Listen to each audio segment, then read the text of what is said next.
글로벌 시장이 주목하던 9월 FOMC 결과가 발표됐습니다. 연준 예상대로 0.25%포인트 금리 인하를 단행했는데요. 금리 인하가 우리 시장에 미치는 영향은 무엇일지 간밤 FOMC 내용들 하나씩 자세히 분석해 보도록 하겠습니다. 이선엽 AFW 파트너스 대표 나오셨습니다. 어서 오세요. 네, 안녕하십니까? 예. 네, 대표님 글로벌 시장의 관심이 9월 FOMC로 네. 쏠렸는데 결과가 발표가 됐죠. 예상대로 0.25%포인트 금리 인하 어떻게 보셨을까요? 사실 뭐 시장의 예상을 크게 벗어난 건 없었다라고 판단해봐야 될 것 같습니다. 통상적으로 이제 물가와 관련 얘기들 또는 고용과 관련된 얘기들 어떻게 진행될 거냐 여부가 굉장히 중요했다라고 보여지는데요.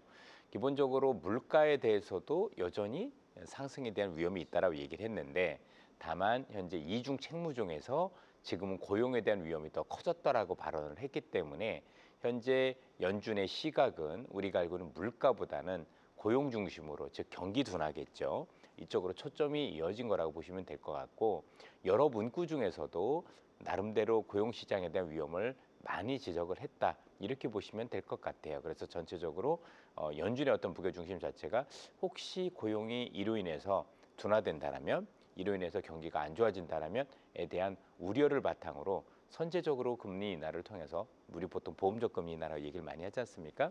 그런 성격의 금리 인하라 보시면 될 것 같고요. 조금 재미있었던 점은 물가에 대한 평가였었습니다. 물가에 대해서 어떻게 바라보는지에 대한 시각을 여러 차례 얘기를 했는데요. 첫 번째는 우리가 알고 있는 것처럼 혹시 이게 나중에 장기적으로 물가에 미치는 영향이 크지 않느냐라는 우려를 현재 생각을 바꿨습니다. 그래서 일회성이다. 현재 있는 것들은 영향은 있겠지만 그게 장기적인 기대 인플레이션, 즉 올해 연말에 또는 내년에도 물가가 오를 수 있을 겁니다라는 사람들의 기대보다는 일회성에 그칠 가능성이 대단히 높다라고 얘기를 했고, 그 기저에는 전체적으로 이제 세 가지 정도 얘기를 했는데요.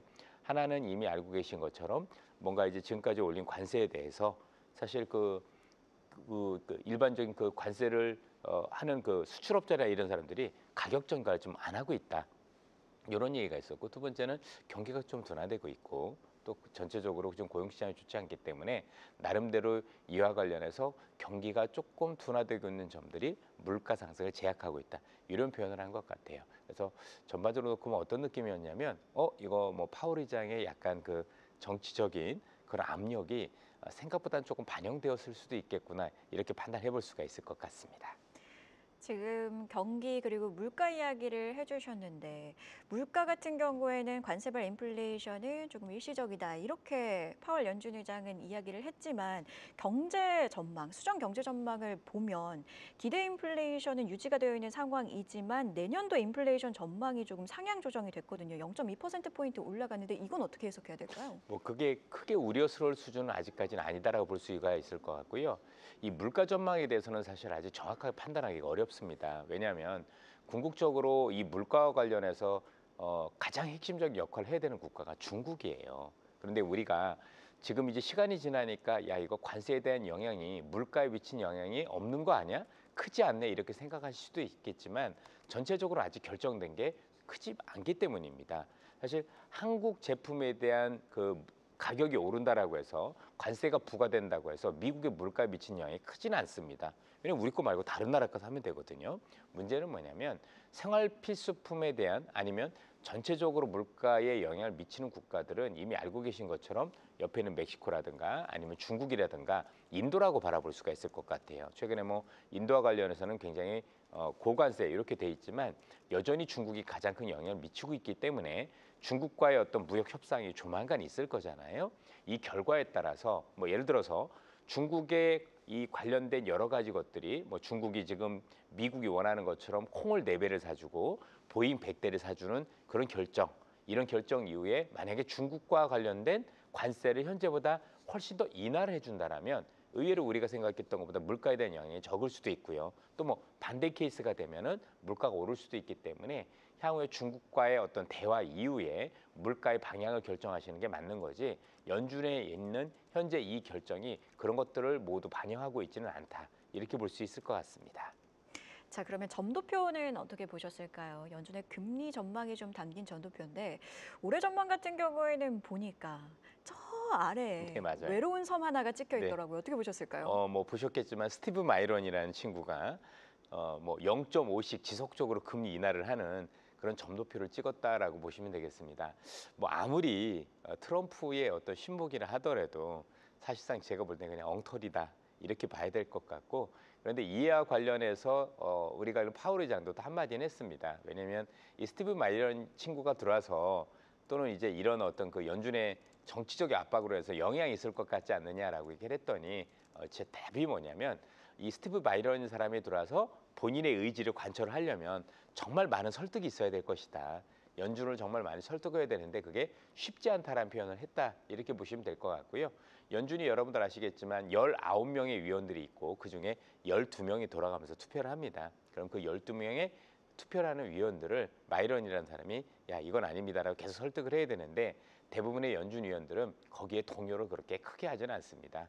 많이 아시겠지만 지금 파월의 압박보다 더 무서운 게 연준 위원들은 교과서에 올라가는 겁니다. 무슨 얘기냐면 파월은 4년밖에 안 되지만 연준에 있는 위원들이 만약에 이제 정치적 성향을 보이게 되면 나중에 경제 교과서에 이런 사람들이 그죠 정치적 성향으로 바뀌어서 잘못된 결정을 내렸다. 그래서 여러분들 우리 아서본스라든가 이런 사람에 대해서 얘기가 많이 나오잖아요. 그럼 여러분들이 만약에 연준 의원으로 오기 전까지 모르지만 오고 나서는 그게 더 중요한 사람들이기 때문에 사실 뭐 일부 이런 위원들이 올라간다라고 해서 영향이 없진 않겠지만 나름대로 이 정도 영향이라고 보면 사실 노이즈 정도라고 보시면 될 것 같습니다.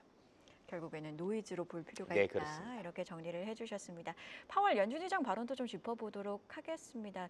뭐랄까요? 회의를 좀 기자회견을 좀 보는데 계속해서 신중 모드를 유지했던 느낌도 있었습니다. 네. 어떻게 보셨나요? 예, 전체적으로 많이 신중했죠. 왜냐면 이제 여러 발언들이 있었는데 질문의 대부분이 되게 연준의 독립성과 관련된 정치적으로 어떻게 생각하느냐 했더니 우리는 그런 거 없다 또는 일부 발언은 회피하기도 했고 내년에 뭐 5월 이후에 어떻게 할 거냐 뭐 그런 것도 회피를 했고 여러 가지 부분에서 회피를 많이 했다 이렇게 보시면 될 것 같고요.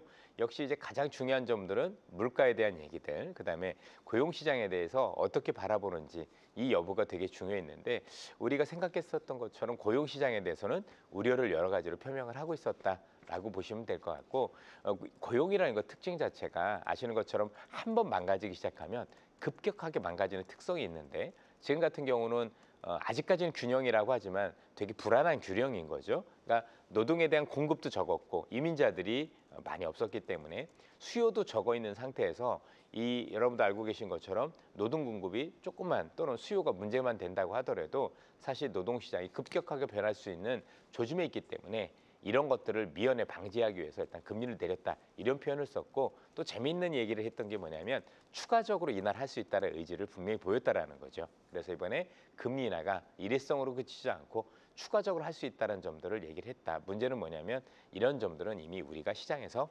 반영을 하고 있었다는 게 중요한 거고요. 그러다 보니까 지수가 반등하지 못하고 소폭 하락하는 모습으로 보인 게 사실 오늘 시장의 총평이었다고 볼 수가 있을 것 같습니다. FOMC 이후에 그래서 연준이 그 다음 회의에서는 어떤 행보를 보일 것이냐 이런 부분에 시선이 좀 쏠렸던 것 같습니다. 일각에서는 워낙 파월 연준 의장이 신중 모드를 유지했고 점도표 자체도 좀 왜곡이 있었다 보니 올해 결국 금리 인하를 한 번만 하는 것 아니냐 이런 분석들 나왔는데 어떻게 보고 계신지가 궁금하네요. 그렇지는 않을 것 같고요. 왜냐하면 현재 상황에서 고용 시장이 좀 위험하다라고 얘기를 하면 전체적으로 현재 있는 금리 수준을 중립금리 수준까지 돌려야 될 필요성이 있습니다.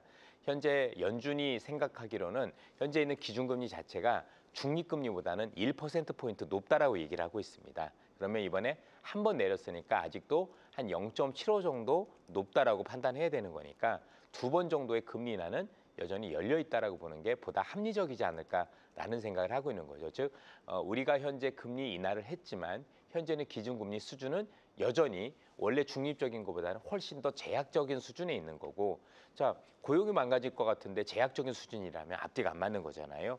궁극적으로 제약적이지 않는 수준까지는 회귀를 하겠다는 의지를 비췄다라면 현재 한 번 또는 두 번 정도 올해 추가 금리 인하는 사실상 어느 정도는 봐야 되지 않을까. 물론 이제 앞서 말씀드렸던 것처럼 혹시 중국과의 어떤 그 여러 가지 상황들이 잘못돼서 정말 물가가 급등할 수 있는 그런 여건을 만든다면 모르겠지만 그런 것들이 아니라면 우리가 생각하는 그 이상의 것들이 아니라고 본다라면 추가적인 금리 인하는 여전히 뭐 기대라기보다는 예정대로 가는 게 맞다 이렇게 판단해 볼 수 있을 것 같습니다. 언급을 해주신 것처럼 연준의 금리 인하 기조가 확정된 상황 속에서 국내 증시 투자 전략은 어떻게 가져가야 될지가 궁금합니다. 워낙 시장이 좀 강하다 보니 하반기 투자 전략이 중요할 것 같은데요. 이미 하반기 진입은 했죠. 전체적으로 사실 연준의 기준금리가 우리 시장에 미치는 영향은 제한적이라고 봐야 될 것 같아요. 지금 시장에서 우리 시장이 최근에 많이 올랐었던 이유들 중에서는 사실 반도체의 급등이 있었을 거고, 제가 요즘 금반지라는 유행어를 만들어서 또 유행을 하고 있었던 것 같은데요. 아시겠지만 이 대표님께서 반도체 만드신 거군요. 예, 그것도 제가 만든 겁니다. 예, 나름대로 여러분들 보셨겠지만 최근에 반도체가 오르고 있는 거는 금리 이슈와 무관하게 움직이는 것들입니다. 최근에 이제 AI로 인해서 뭔가 또 낸드 플래시 시장이라든가 디램 시장에 새로운 어떤 이슈가 창출이 됐고, 그로 인해서 반도체 가격 급등이 이 관련 기업들을 오르고 있기 때문에 사실 뭔가 악재만 아니었다라면 오늘로 인한 어떤 이 금리 인하 영향은 사실 크지 않다. 제가 볼 땐 중립적인 것 이상은 없다, 이렇게 봐야 될 거라고 생각을 하고 있고요.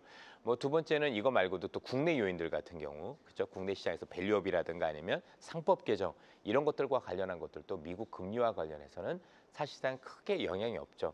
사실 이래저렇게 따놓고 보면 우리한테 나쁠 건 없습니다. 어쨌든 미국의 금리 인하가 되는 거고, 그 유동성 증가가 지금 우리가 하고 있는 정책과 버무려진다라면 긍정적인 효과를 낼 수 있다 정도로 보시면 될 것 같습니다.